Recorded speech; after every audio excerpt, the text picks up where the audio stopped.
भारत पाकिस्तान को हमेशा मैली आंख से देखता है। ठीक है, हमें इसकी भी मौकबा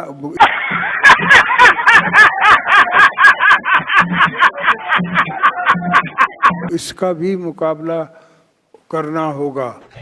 अच्छा। लेकिन गुज़श्ता रोज़ सदर पाकिस्तान का जो खिताब था उसने न सिर्फ हमें मायूस किया बल्कि दुनिया भर में एम्बैरस भी किया। ऐसी जिल्लत, ऐसी पस्ती है कि आज की जो तकरीर हुई है योम पाकिस्तान परेड की, बहुत खुश थी, बड़ी एक्साइटेड थी जैसा कि तमाम ख़वातीन होंगी। और आज मैंने ये स्पेशल ये जो जोड़ा पहना, ये मैंने इस दिन के लिए ख़रीदा, ये मैंने झुमके इस दिन के लिए ख़रीदे और मैंने पहने भी, लेकिन तैयारी भी की जिस तरह मेरा हक था। लेकिन आज जो हुआ, लेकिन मैंने जब उठकर सोशल मीडिया पर जो कुछ देखा है वो शर्मनाक है, ये इंतहाई शर्मनाक है। हमारे आज मौजूदा 2025 में प्रेसिडेंट ऑफ पाकिस्तान ने जो तकरीर की है, दैट्स अलार्मिंग। मुझे वहां पर खुशी नहीं मनानी और मेरे ख्याल से कोई भी खुशी नहीं मनाएगा और आप लोगों की वजह से आप लोग हमारे रंग में भंग डालते हैं। उसमें प्रेसिडेंट आसिफ अली जरदारी ने खिताब किया है और उसमें उन्होंने कहा हमारी फॉरेन पॉलिसी क्या होगी, हमारे नौजवान किधर जाएंगे, लेकिन वो ना तो उनके मुंह से नौजवान वो ममलिकत नहीं कह पा, वो नौजवान उनके मुंह से लफ्ज नहीं निकल रहा, उनके मुंह से सोशल मीडिया का लफ्ज नहीं निकल रहा, उनके मुंह से मुसल्लह अफवाज के सरबराहान का नाम नहीं निकल रहा, पाक फौज का नाम उनके मुंह से ठीक से नहीं निकल रहा। लेकिन जब मामला 23 मार्च का हो और योम पाकिस्तान का हो तो ये कदरे मुश्किल हो जाता है और इस मामले में अगर कोई चूक हो जाए तो उसका बहुत दुख होता है, दिल की गहराइयों से दुख होता है। सच्ची बात तो ये है, He is unfit to be the president of the state. दो लफ्ज ये कोहेरेंटली बोल नहीं सकता। पूरा मुल्क हंस रहा है। ऐसा लगा कि किसी गुनाह की सजा मिली हुई है हमें, जिस तरह की जरदारी साहब ने तकरीर की। वो नौजवान उनके मुंह से लफ्ज नहीं निकल रहा, उनके मुंह से सोशल मीडिया का लफ्ज नहीं निकल रहा। इस जिंदा लाश को उठा के ऐवान सदर में बिठा दिया गया। आसमान रो पड़ा है, जमीन कांप उठी है, समंदर खामोश हो गए हैं, दरिया अपने आंसुओं में बहने लगे हैं। इस तकरीर को आप चतुर की जो तकरीर थी 3 इडियट्स में, उस तकरीर के मुकाबले पे रख दें, बंदे का हंस हंस के हशर हो जाए कि यार ये क्या है।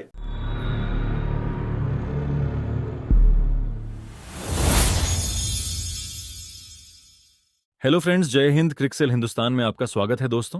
दोस्तों, पाकिस्तान में 23 मार्च को पाकिस्तान डे मनाया गया। इस मौके पर पाकिस्तान के राष्ट्रपति आसिफ अली जरदारी ने संसद के दोनों सदनों को संबोधित किया और सेना के आधिकारिक कार्यक्रम में भी हिस्सा लिया। इस दौरान जरदारी के भाषण की पूरे पाकिस्तान में चर्चा हो रही है और लोग पाकिस्तानी राष्ट्रपति का मजाक उड़ा रहे हैं। उनके भाषण के कई वीडियो क्लिप सोशल मीडिया पर वायरल हो रहे हैं, जिनमें वह बहुत मुश्किल से अपनी स्पीच पढ़ते नजर आ रहे हैं। इसका परिणाम यह हुआ कि उनका मजाक उड़ाया जा रहा है और उन पर मीम बनाए जा रहे हैं। भारत में पाकिस्तान के पूर्व उच्चायुक्त अब्दुल बासित ने भी इस पर प्रतिक्रिया दी। जिस तरह से आसिफ जरदारी भाषण पढ़ने में बेबस दिखे, उससे दिल को बहुत दुख पहुंचा।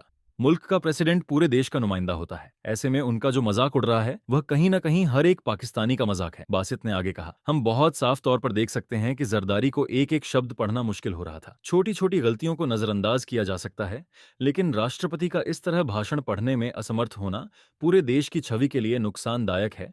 तो चलिए पाक मीडिया का रिएक्शन देखते हैं। अगर चैनल पर नए हैं तो प्लीज चैनल को सब्सक्राइब कर ले, वीडियो को लाइक शेयर कर दे। कि 2025 की परेड मैंने नहीं देखी, लेकिन मैंने जब उठकर सोशल मीडिया पर जो कुछ देखा है वो शर्मनाक है, ये इंतहाई शर्मनाक है।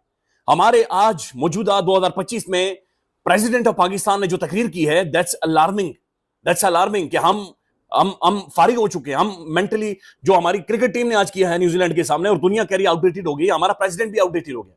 नो डिसरेस्पेक्ट जी, बिल्कुल जरदारी साहब की बड़ी इज्जत है, उनके उम्र के उस हिस्से में बड़ा एहतराम भी है, लेकिन he is unfit to be the president of the state. वो हमने जाहिर पॉलिटिकल साइंस के अंदर ये पढ़ा है कि जो प्रेसिडेंट होगा, पाकिस्तान एक फेडरेशन है और इसका जो प्रेसिडेंट होगा वो फेडरेशन की एक सिंबल होगी, एक अलामत होगा। ये supreme commander of armed forces होगा, यानी पाकिस्तान के जो मुसल्लह अफवाज हैं ये उनका सरबराह होगा। उनके पीछे बैठे हुए हैं, साथ बैठे हुए हैं जनाब army chief general Syed Asim Munir साहब, सामने बैठे हुए फौजी जनरल्स। तो ये supreme commander of armed forces हमारा सामने खड़ा है और उसे सबने मिलकर सलूट मारा है। सबको पता है he is unfit to be the president of Pakistan. जो उन्होंने तकरीर किया मैं आपको सुनवाऊंगा, आप खुद हैरान रह जाएंगे। जरदारी साहब, ये बड़ा जुल्म हुआ है, ये बड़ी ज्यादती हुई है पाकिस्तान। फिर उसके बाद जो रियासती तमखे दिए गए, छोटी छोटी गलतियों को, छोटी छोटी चीज़ों को हम सरफ नज़र कर देते हैं, लेकिन जब मामला 23 मार्च का हो और योम पाकिस्तान का हो तो ये कदरे मुश्किल हो जाता है, और इस मामले में अगर कोई चूक हो जाए तो उसका बहुत दुख होता है, दिल की गहराइयों से दुख होता है। सच्ची बात तो ये है। और इस बार जो 23 मार्च गुज़श्ता दिन रोज़ आया उसमें भी कुछ यही हाल था कि एक दिल बहुत दुखी हुआ, और यकीन जानिए कि अभी तक मैं उस चीज़ से बाहर निकल नहीं पाया कि किस तरह मैं ये डाइजेस्ट करूं। जब मैं कल देख रहा था, मैं बराह रास्त तो नहीं देख पाया, लेकिन कुछ हेडलाइंस मैंने देखी कि जी हमारे सदर पाकिस्तान का अंगेज़ खिताब, और उन्होंने लहू गरमा दिया। कुछ चैनल्स हैं पाकिस्तान में जो शायद उनको नज़र नहीं आता या उनको सुनाई नहीं देता, लेकिन गुज़श्ता रोज़ सदर पाकिस्तान का जो खिताब था उसने न सिर्फ हमें मायूस किया बल्कि दुनिया भर में एम्बैरस भी किया। या तो ये होता कि कोई रूसी ज़ुबान में या चीनी ज़ुबान में उनको कहा जाता कि वो तकरीर करते, वो तो हमारी कौमी ज़ुबान में तकरीर कर रहे थे। और में पढ़ते चले आ रहे हैं कि मैली नजर से इंडिया देखता है। ये मैली नजर का मतलब क्या है? और दूसरी ये बात कि वो कह रहे हैं कि हम तो ताल्लुकात चाहते हैं। तो क्या हमने देखा है सर कि ताल्लुकात, ये बात सही है और उन्होंने कोशिश की है रिलेशंस बनाने की? मैं कितने वाकये आपको बताऊं।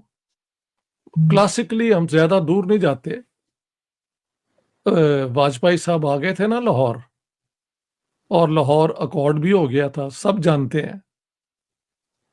आसिफ अली जरदारी साहब माफ करना इंटेलिजेंट आदमी है, और इतने अनपढ़ भी नहीं हो सकते कि उन्होंने पता कि जब वो अकॉर्ड होता है और स्टेट्स के दरमियान होता है, गवर्नमेंट्स रिप्रेजेंट द स्टेट, उसको अगर आपके जनरली सैबोटाज कर दें तो ये मैली नज़र से ज़्यादा मेरे ख्याल से सीरियस एक कोशिश है कि हिंदुस्तान पाकिस्तान का कभी समझौता या दोस्ती या ट्रस्ट बिल्ड ना हो।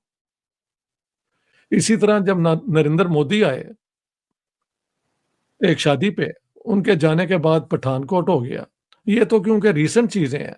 अगर आप पास्ट में जाएं तो आप एयर मार्शल असगर खान, जिन्होंने एक्चुअली पाकिस्तान एयरफोर्स बनाई और जिसने 65 वॉर में 2-3 दिन बड़ा अच्छा परफॉर्मेंस दिया, उनकी किताब के अंदर और उनके वीडियोस भी हैं कि जितनी जंगें इंडिया के साथ हुई हैं ये पाकिस्तान ने शुरू की हैं। अफगान जिहाद ख़त्म होने के बाद सारे वो जो एक्सट्रीमिस्ट ग्रुप्स थे उनका डायरेक्शन इन्होंने इंडिया में कर दिया, इंडियन कश्मीर में, और वहाँ से ही कई टेररिस्ट अटैक बॉम्बे के अंदर हुए। एक तो मशहूर है ना जो 26 नवंबर 2008 का है, उससे पहले बॉम्बे में इन्होंने किया था।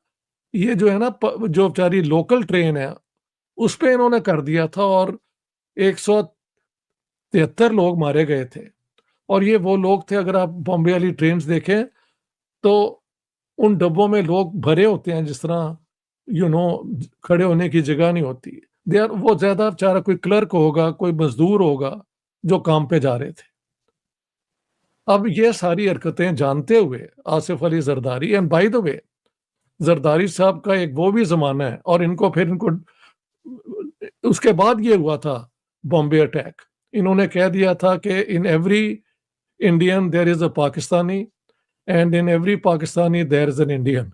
ये आसिफ अली जरदारी के अल्फाज हैं और मेरी किताब जो है उसके अंदर कोटेड है।